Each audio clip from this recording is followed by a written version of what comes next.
Breaking news, the world's first intelligent, self-learning robot has just been unveiled. Hello বন্ধু, আজ আমি আপনাকে নিয়ে যাব এমন এক ইঙ্গিতপূর্ণ ভ্রমণে, একটি ভয়াবহ কিন্তু বাস্তব সম্ভাবনার সাক্ষী গাইড করব। আমাদের পৃথিবী যেখানে সকালে পাখি গায়, সন্ধ্যার বাতাস বয়ে চলে, সেই পৃথিবী যদি একদিন বদলে যায়, সবুজ বনগুলো যদি শুকিয়ে যায়, নদীগুলো যদি চিরতরে থেমে যায়, আর আকাশ যদি হয়ে ওঠে এক নিঃশ্বাসের সংগ্রহশালা, এমন কল্পনায় আজ আমরা খুলে দেখব। শুরুর কথা বলা দরকার, মানব উন্নয়ন অত্যন্ত দ্রুত। কয়েক দশকে আমরা বদলে দিয়েছি পরিবেশকে। কারখানার ধোঁয়া, রাসায়নিক, বন কাটা, অঙ্গন জুড়ে সম্প্রসারণ। এটা কোনো নাটকের কাহিনীই নয়, এটি একটি সম্ভব বিপর্যয়ের ঐতিহাসিক ট্র্যাক। যদি আমরা এখনকার পথে এগোই, এমন ভবিষ্যৎ যে আসতে পারে, এটাই আজকের আলোচনা। কল্পনা করুন, একদিন সকালে আপনি বাড়ির দরজা খোলেন, কিন্তু আপনার চারপাশের বাতাস অন্যরকম। ফুলের গন্ধ নেই, বদলে আছে এক ধাতব, ক্লান্ত সোঁদা গন্ধ। অক্সিজেনের ঘনত্ব কমে গেছে, বাজারে শাকসবজি নেই, নেই তাজা ফল, থেকে যাচ্ছে গ্যাস সিলিন্ডার, কৃত্রিম বাতাসের প্যাকেট, এবং তা কেনা কিংবা ভাড়া করার লাইনে মানুষ দাঁড়িয়ে আছে।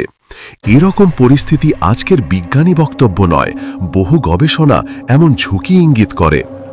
আরও একটুখানি পেছনে তাকালে দেখা যায়, টেকনোলজি আমাদের বন্ধু হলেও একই সঙ্গে এটি আমাদের বিকল্পও তৈরি করছে। রোবটরা যারা কাজ করতে পারে মানবের মতো, কিন্তু খাবার, ঘুম বা আবেগের প্রয়োজন নেই, তারা কবে কিভাবে আমাদের অনুপস্থিত স্থান গ্রহণ করবে, সেটা ভাবলেই রীতিমতো শিহরণ জাগে। শিল্পপতিদের নগরী, যেখানে শুধুই প্রযুক্তি এবং সম্পদ, এখানে মানুষের দরকার হবে কিনা, আর সাধারণ মানুষের ভাগ্য থেকে কি বাতি থাকবে? কেবল মরুভূমি। এখন একটু কল্পিত দৃশ্য ভাবুন, এক সমৃদ্ধ এলাকা যেখানে স্বয়ংক্রিয় রোলিং দরজায় ঢুকবে কেবল এমন কার্ড যাদের কাছে কোটি কোটি টাকা। ভিতরে থাকবে ঝকঝকে কাঁচ, অটোমেটেড গার্ড, সার্ভিং রোবট এবং একেবারে নিখুঁত আধ্যাত্মিক শূন্যতা।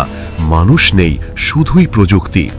সেখানে রোবট শুধু কাজের মেশিন নয়, বরং সম্মতি ও নিয়ন্ত্রণের অদৃশ্য শক্তি। আর বাইরে রাস্তায় যারা আছে, তাদের হাতে শুধু স্মৃতি ও ধ্বংসাবশেষ। কিন্তু বন্ধুরা, এখানে এক দারুণ বড় প্রশ্ন, মানুষ কি সত্যি বিলীন হয়ে যাবে? ইতিহাস আমাদের শেখায়, মানুষ মানিয়ে নিতে জানে। আমরা ভুল করেছি, কিন্তু ভুল আমরা ঠিকও করতে পারি। প্রযুক্তি যদি বাঁচানোর পথে যায়, প্লাস্টিক কমানো, চারাগাছ রোপণ, টেকসই শক্তি ব্যবহার, তাহলে রোবটের দুনিয়া কেবল কল্পকাহিনীই থাকবে। কিন্তু সময় সীমিত, আজকের ক্ষুদ্র অবহেলা ভবিষ্যতের বড় দুর্যোগের আমন্ত্রণপত্র। আর একটা ব্যাপার, ভবিষ্যৎ আরও দূরে গেলে সূর্যের নিজস্ব জীবনচক্রও রয়েছে। বিজ্ঞান বলে বহু কোটি বছর পরে সূর্য বদলে যাবে, কিন্তু আমরা তা আজ থেকেই ভয় দেখিয়ে বলছি না। তবু নিকট ভবিষ্যৎ ৬০-৭০ বছরের মধ্যে যদি আমরা এখনকার রাস্তায় চলি, তাহলে পরিবেশের মানচিত্র বদলে যেতে পারে। আমাদের আজকের সিদ্ধান্ত আগামী প্রজন্মকে রক্ষা করবে বা নিঃশ্বাসহীন করে দেবে।